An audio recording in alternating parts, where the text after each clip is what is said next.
Hey, what's up? I'm KBHD here, and it is that time of year where we've got a new version of Android and all the fun stuff that comes with it.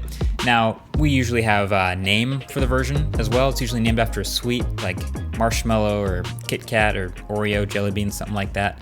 I guess that got a little too crazy because now we're just on straight numbers. So Android 12. But this feels like easily the biggest Android redesign to happen since maybe the beginning. Like I feel like I've seen a lot of visual changes to Android over the years, but this is truly the biggest one because visually everything is different. Literally everything. I feel like I was actually kind of surprised when I saw all these big changes because Android's been, maturing and, doing little refinements and subtle tweaks over the years. But I'm on beta 2 of Android 12 here on this Pixel 5, and both under the hood and on the surface, there's a lot to take in. So I'm gonna go through my top 5 biggest changes / biggest new features in order of importance. So of course the timeline for when you get this update is gonna depend on what phone you have. Some of you with Pixels will get this update earlier than others. But when you do finally get Android 12, you should be prepared. You should know what to expect. So this video is for you.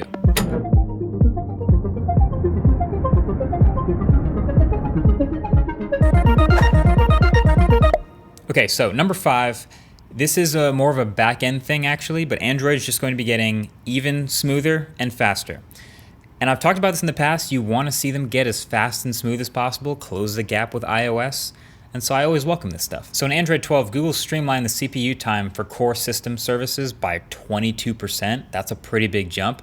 That means no matter what hardware you're on, whether you have an older chip or a Snapdragon 888, as long as it's running Android 12, things should feel a bit smoother. Less jitter, less jank and stutter. Again, this is beta 2 on my Pixel, but I'm already liking a lot of the new animations and the overall smoothness of things when flipping through the UI. And there's no limit to how much optimization is a good thing. But with this software, combined with the rumor sort of floating around that Google may be designing their own silicon for the first time on this next Pixel, that combined could be pretty sweet as far as overall experience. I don't want to get my hopes up too high, but just want to give that a shout out. Now, number 4. These, I think, might fly under the radar a little bit because not everybody uses these, but widgets. There are new widgets. So there's a new widget selector, and there's a new set of all completely redesigned widgets in Android 12. Now, this is the beta 2 right now, so I just have the new widget picker, but I love this, just mainly because for every app that has any widgets, it now will show you in line every single widget that app gives you, how it'll look before you even add it to the home screen, so there's no guessing when you start adding things. And that's very intuitive. Again, you probably only have to set up your widgets occasionally, maybe once in a while, but that's great. Now, the newly redesigned widgets themselves aren't in this software yet, but I have some screen recordings straight from Google themselves that really show what some of these new widgets are about. And they are really, really different. They're really different. This new clock is a very different look. Like it's a little more abstract with the date rotating around instead of a second hand. It's a lot. It's definitely a lot. And so theoretically, Google is going to finish updating all of their stock app widgets so that developers can see what they can do with this new functionality and to just get the whole look together. So far, I'm excited just to see what it looks like when it all comes together. So then number 3, privacy.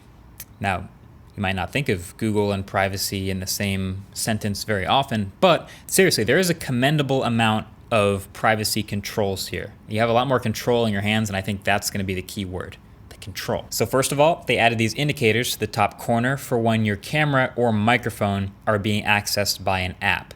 They're both green and they're in the top right corner. This is something iOS has been doing for a while that we were asking for, although it might have been cool if they were different colors like in iOS, but it's a little bigger and you get a little icon.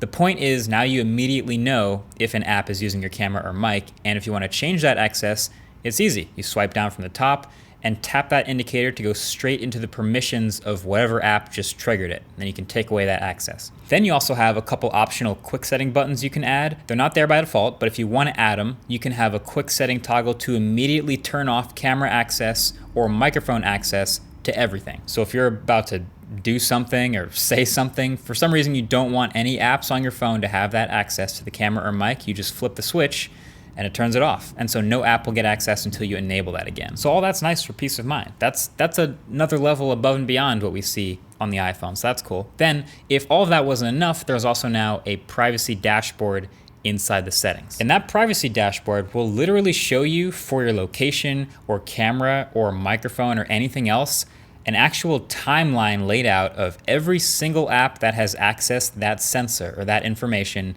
and when it did it.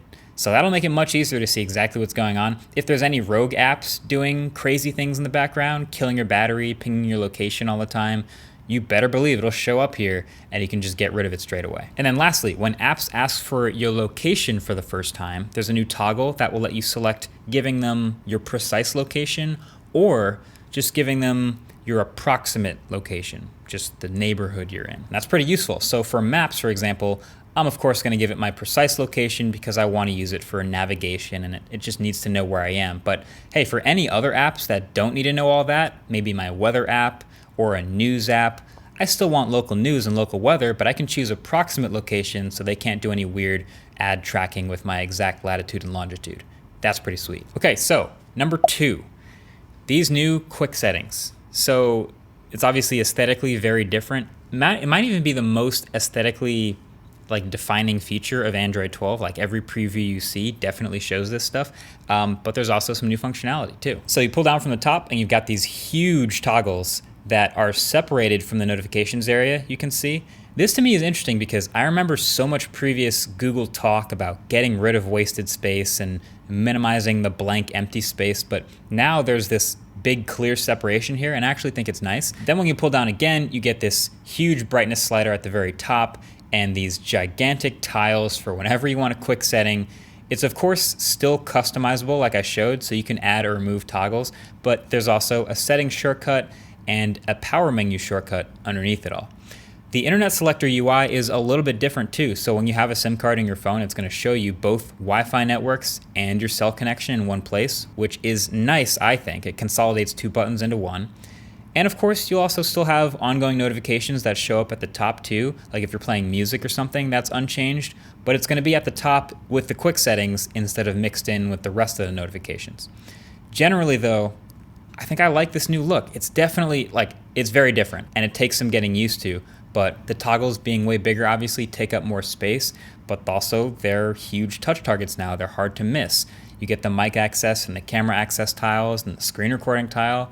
Is great. And so that brings us to number 1, which is just got to be the whole new look, the new aesthetic, Material U, just a whole new design here. So if you don't remember, material design is a sort of guideline that Google's been using since 2014 to help developers make their apps look like they were made for Android so that they fit into the look. Material U, with this new aesthetic, is a sort of an evolution of that that's a bit more personal, as you can tell by the name. So obviously things look very different. There's the big buttons we talked about, the big volume control slider, big brightness slider at the top, huge quick settings toggles, and even all the text through all the menus and settings is also now larger. There's a new power button menu, which puts these 3 huge buttons in a triangle for some reason. And there's also a new charging animation. When you plug in, your phone sort of sweeps up from the bottom from the charge port. And there's even more bouncy and friendly looking animations around all this bigger text. And this is still in an early beta, like I said, so I'm sure stuff will keep getting added over time, like the screen on and off animation that they showed on stage at I.O., where it would emanate out of the power button. But probably the most noteworthy thing here for Material U is the color and style selections that you can make to match it to basically a theme that you make for your device. So it's not exactly a whole theme engine, but now in settings, there's a wallpaper and style section where you can change your wallpaper, you can change the grid size, you can change the style and accent colors of your buttons and your icon shapes and all of that. And then Material U will take the color of your wallpaper and choose a lock screen clock and quick settings accent colors to match what it thinks will look good with that wallpaper. So with this yellow wallpaper, for example, as soon as you set it, it gave me this dark yellow clock for contrast. And it seems like it typically sticks with lighter kind of pastel-y versions of the primary color or complementary color of the wallpaper. So since it's a totally yellow wallpaper, I got yellow quick settings. But when I switch to this mostly blue wallpaper, you can see everything adjust here. And it's been pretty smart about contrast and everything so far to keep things readable. But yeah, this is another feature that's going to continue to evolve into the final version of Android 12 when it comes out later this year. But it's already a pretty cool touch, just making the whole device feel like one cohesive experience. Change your wallpaper, change your life. That's what I always say. Now this Material U stuff is just on Pixel for now, something to keep in mind. And this whole Android 12 experience, it's just the way Google is making it on their phone, which is the Pixel. So when you get it on your phone, if it's a OnePlus, if it's a different Samsung look, it might have a different aesthetic to it, but you'll see a lot of the same features and general themes. But yeah, let me know what you think. Are you a fan of this new change? It's a pretty big one. I feel like it takes some getting used to. Like when I saw it on video, I wasn't as convinced I would like it, but after using, I've gotten used to it now with a day of the beta, and I feel like I'll continue to like it more and more as I use it. But yeah, that's it. Also, I've done an interview with Google CEO Sundar Pichai. So if you haven't watched that video already, I'll link it below the like button. And we also did a deep dive on all this material use stuff on episode 65 of the Waveform podcast, which is now on YouTube. So I'll leave a link to the Waveform podcast YouTube channel below as well. And big shout out to the sponsor of this video, ExpressVPN, because if you care about the privacy features that I just showed you in the latest version of Android, well, then you'll probably also want a VPN. Because even if you are on this latest version, every time you search or watch something or tweet or really do anything from your phone, it's pretty common for third parties to snoop on that, which is not cool. So I protect my data with ExpressVPN. So one of the most tracked data points out there is your IP address. And so that can be used to identify you and your location. But with ExpressVPN, my connection is rerouted through an encrypted server, making my IP address much more difficult for third parties to track on any of my devices. But then on top of that, because the server can be somewhere else, you can unlock thousands of new shows that are not available in your region, because you can convince whoever's service you're using that you're in a different region based on where the server is. So I've been watching plenty of Top Gear. It's not available on the US Netflix, but it's only available on Netflix UK. So with ExpressVPN, it's easy. I literally just switch my location to the UK and I can watch it. So protect your data and get more content with ExpressVPN. It's that simple. You can visit the link below. You can go to expressvpn.com/mkbhd to get 3 months for free. Either way, that's been it. Thanks for watching. Catch you guys in the next one. Peace.